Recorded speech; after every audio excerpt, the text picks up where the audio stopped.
Mr. Speaker, it's truly an honor, and I feel very out of place to be speaking at Masters, as probably everybody else on the podium is so much more qualified. But let's actually look at this debate and actually see, fundamentally, you have to answer the question of exclusively does affirmative action actually bring harms or benefits, never provided by opening opposition. Furthermore, I really envy JD today because he's already engaging within this debate. Because we have the entire house today have an agreement to a certain standard of what is ugly and what is needing affirmative action in our society. I'm going to exactly engage, first of all, with Yonbom who's brought you today. First of all, she talks to you about ugly people have never been deprived. Look at JD, he's so popular with the girls. Number one, where is that contingency of girls even coming from? But number two, Mr. Speaker, it's obviously clear that JD has worked so much fucking harder to actually make sure he gets that popularity.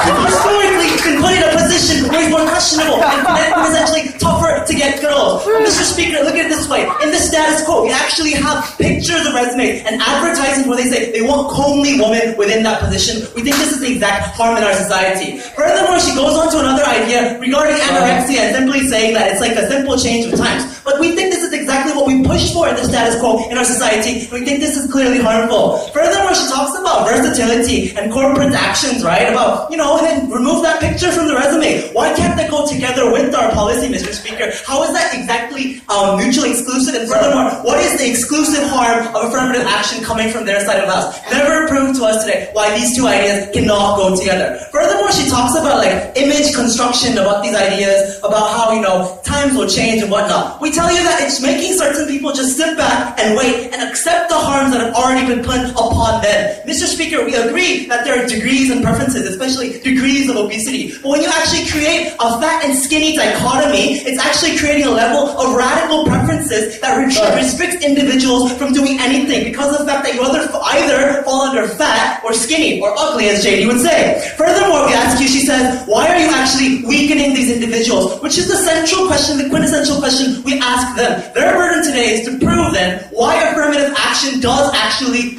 weaken these people. We tell you, when you actually provide these people an avenue and you prevent them from opting out of plastic surgery, you prevent them to making themselves own weaken. When you actually provide these people with an actual opportunity of affirmative action, then there's no actual weakening occurring. We're actually strengthening these people. So we don't actually agree to any ideas considering weakening. So I'm going to move on today to exactly what kind of world we want and what kind of ramifications we can see from this policy. But before we get stabbed in the back, CEO. Okay, what if I thought I'm ugly because I'm girlfriend and my nickname?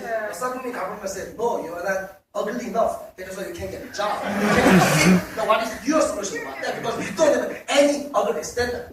Back in 2012, we had a debate about fashion terrorists, and NC was very tight. I have a girlfriend, so I'm not a fashion terrorist. I think this is on the same level of POI. We don't really understand what this is exactly about. This isn't exactly about what kind of level of ugliness or not. We think when you actually have a social contingent and a social consensus on preference for what kind of person you are, what level of that is, we don't think this is about degrees of ugliness and whatnot. Will I get a meritocracy? Am I a 3 on the ugly scale or a 4 on the ugly scale? We think that's out of the scope of this debate. So we're going to move on to exactly what we can see from ramifications. Because let's look historically what we saw with ideas of affirmative action. So first, Mr. Speaker, let's look at black people. When actually, Mr. Speaker, with black people in society were always oppressed and on the outskirts of the American society. When we put them in prestigious institutions such as Harvard, we gave them an opportunity to go to schools like Yale, Princeton, and Stanford. We actually allowed them to receive diplomas there. We actually allowed them to change entirely what black people can do in society and what they could do. They're not consistently going to stand there as the continually, historically oppressed people and not living on the outskirts and doing harm to society and being the bad people, quote unquote, labeled as the criminals of American society. We gave them a better chance for them to actually self-actualize and strive for better goals, strive for higher aspirations and goals within their own. The second level of example, Mr. Speaker, when you actually have women in society, when we actually empowered women, we gave women a level of equality and quota within Parliament. What you actually did was to empower these individuals to change their entire personal,